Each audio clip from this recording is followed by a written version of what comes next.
Back in late 2010, when it launched its first production electric car, Nissan seemed to be aggressively making the switch to electric cars and away from internal combustion engined ones. And in the years that have followed, that's continued. Nissan has showcased a slew of different concept cars, showcasing everything from luxury Infiniti sedans through to two-seat sports cars. Yet, despite this, the only actual electric vehicles we've seen from Nissan have been revised and updated versions of the Leaf hatch, as well as various electrified versions of the Nissan NV200 minivan, the ENV200.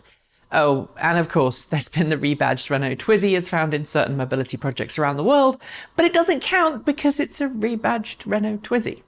The latest version of the Nissan Leaf, the 2019 Leaf E+, isn't really all that bad a vehicle. It's competent, it can charge at up to 100 kilowatts using a compatible quick charging station, and has an EPA approved range of either 364 kilometres for the Leaf SE Plus or 346 kilometres for the higher end SV and SL Leaf E Plus variants. And while some people are leery about going for Nissan's second generation Leaf because of the lack of active liquid cooling in its battery pack and the aforementioned problems that it had in the first generation car, Nissan seems to be holding its own in the electric car world. Nissan has been promising us a range of new electric models will launch over the next few years. And in China, where Nissan is working alongside local manufacturer Dongfeng, we've just seen the first of these in the form of the all-electric Dongfeng Rich 6 EV pickup truck. It's not a bad looker, although the performance specs, meh. Elsewhere in the world, however, there's been no new plugins from Nissan, and last week, Nissan announced in its latest earnings report that its profits have tumbled to an astonishing 94.5% of what they were last year. In response, the automaker has said that it's going to be cutting as many as 12,500 jobs globally, cut production by 10%, and slash its product portfolio by at least 10% in order to avoid things getting worse, all of which would happen by 2022. Which leaves us with the following question. What is next for Nissan and, more importantly, its electric vehicles? The reasons for Nissan getting to this point are wide and varied. Former CEO Carlos Ghosn had driven some pretty large expansion around the world, but following Ghosn's sudden departure amidst a corruption inquiry, Nissan has found life a lot tougher.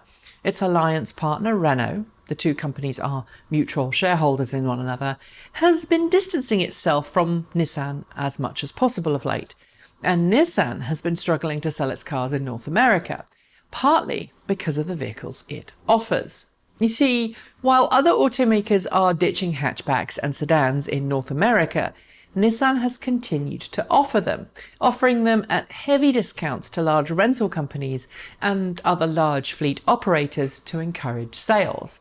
That, in turn, has affected the company's reputation with private buyers because, well, rental cars with hundreds of thousands of miles on them are not the best examples of a particular vehicle. Anyway, I digress. Nissan announcing all of these job cuts and slashing of its vehicle offerings might make you think that the Leaf and some of its other electric vehicles are also going to be put on the chopping block and that Nissan isn't interested in EVs anymore. Apparently, however, that is not the case, at least according to Nissan. Nissan is effectively following the same path that GM and other automakers have been making in recent years. It looks to turn its attention away from a wider portfolio in the short term and instead focus on models that it knows it can make money on. While I haven't seen exactly which models will stay and which ones will go, it's not too hard to guess. Expect sedans and hatchbacks to go in North America, but Nissan's SUVs and pickup trucks to survive alongside its crossovers. What other models though? Well, that will depend on the market. These slashes, say Nissan, will help it restructure itself to focus on electrifying its lineup and developing autonomous vehicle technology. Why? Well, like other automakers, Nissan sees the writing on the wall for the traditional automotive industry, and it knows that the future lies in autonomous technology, electrified vehicles, and mobility as a service. It's switch or die. Nissan has not said what vehicle we should expect next with an electric drivetrain, but as automakers around the world struggle with tightening emissions, regulations, and the market dominance of Tesla, it is the latest in a long line, but most certainly not the last, to realise that the status quo of past decades can't be the way of the future. Nissan's first generation Leaf was, for its time, a very good offering in the fledgling electric car world. These days, though, the competition is much, much higher, and the pressure is on for Nissan to roll out more electric models to avoid losing out on a growing market share. Sure, the Leaf is holding its own in many budget-conscious marketplaces, but in order for Nissan to weather this particular storm, it will need more than just one car in order to hold its own. The big question, the big unknown, what we can expect from it in the electric car world from a company that is doubling down on EVs. And what will it need to do to recapture some of the buzz, excuse the pun, of its early Leaf years? I don't know. Leave your thoughts below. That's it. Thanks for watching and see you next time.